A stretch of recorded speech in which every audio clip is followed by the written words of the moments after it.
Hello, Michael. Welcome to Casa del Carter. I hope you like the Dead Tapestry. Um, so I've got a few notes here, a couple of things that I was thinking about when watching the video. Uh, Other than that, I hate seeing myself on video, so this is a great experience right now. Uh, uh, I felt during it I was actually not doing so well, but going back and watching it, it seemed to flow a lot more better, or a lot more easily than I thought it would. I thought that I was tripping up on some things. My examples seemed kind of just out of the blue, and I did feel like I stumbled over some of the explanations of things. And that's where most of those weaknesses that I found lie. They were in lack of explicitity, being explicit, or just going over definitions in a way that talks about the concept but doesn't clearly define this is what a simile is, this is what a metaphor is, this is what context is. That was the big one for me. I never directly expressed what context was. I just gave some examples and some ideas about it. That being said, I do think I had some strengths. There were some good parts of the presentation. I thought it flowed pretty well. I thought it made sense as a lesson um, to come directly after similes and metaphors. So they just started dealing with um, literal interpretations of text, and they started playing with metaphors, non-literal interpretations of text. So I think that uh, I made use of that I plus one concept. They are in a certain position. Here's a slightly harder concept. Um, and then with my help, we get to understand how all three of those concepts interact with one another in literature and other places where you'd see them. Um,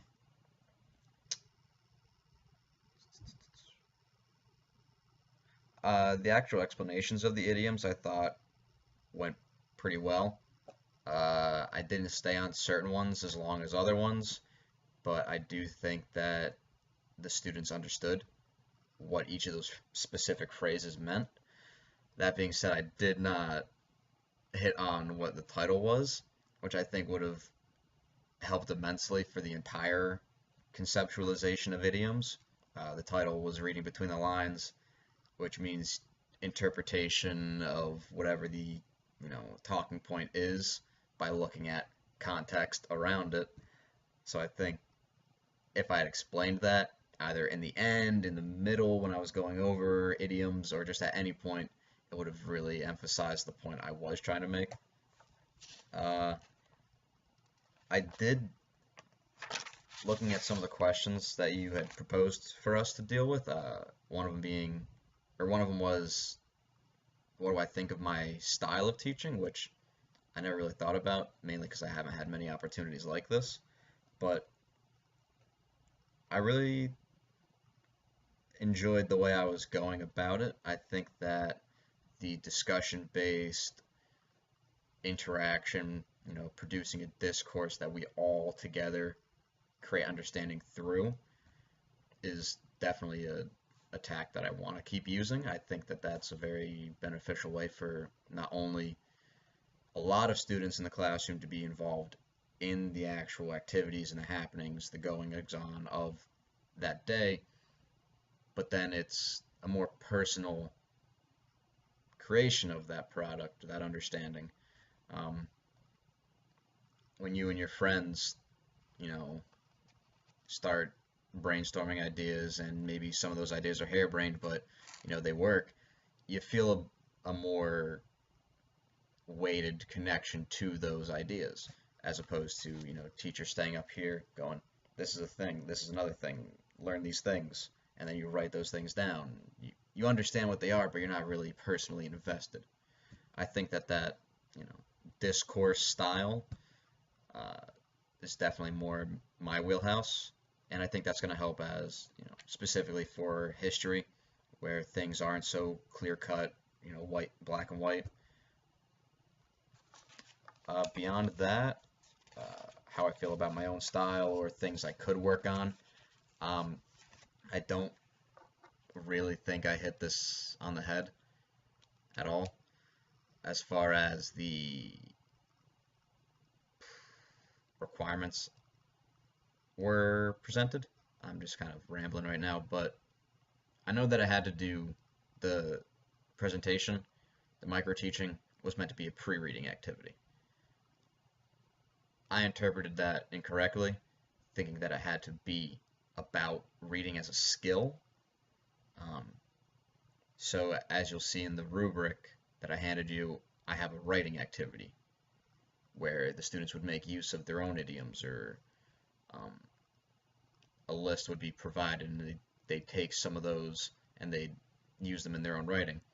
In reality, I probably should have produced an activity for the the main chunk of the class after my micro teaching that would have dealt with a piece of literature that just used a lot of idioms, or um,